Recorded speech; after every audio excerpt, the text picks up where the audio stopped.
In this lesson, we'll find the percent of a number. So we're going to continue to work with this. So to find a percent of a number in a basic problem that comes up over and over again. So a backpack that regularly sells for $60 is 20% off. What is the sale price? So that's what you're going to look at, something that you would use a lot in shopping. So there's many different methods to find these things out. One of them might be to take that percent and change it into your fraction right away. 25%. Any percent is going to be over 100. You get that easy fraction again, 1/4. So 1/4 of 48 would end up being 12.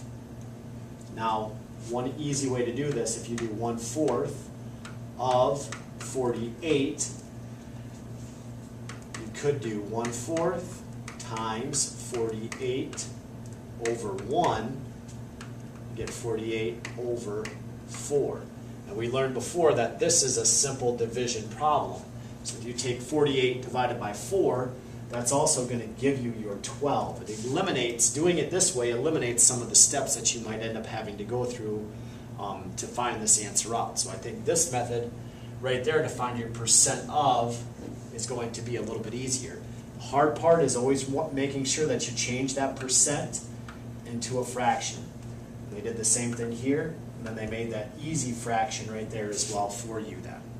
So some of the easy fractional percents, they give you this chart in your student reference book on page 49. That can really help.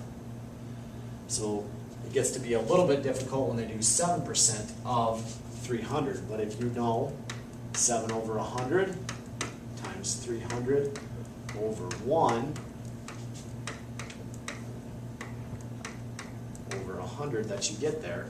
So what, in this division problem, it's very nice because they're all multiples of 10. They would cancel out. We'd have 21 over 1, which would equal 21.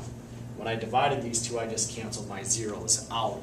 You can't do that all the time, but again, it prevents you from having to do some extra steps if you just multiply them out right away.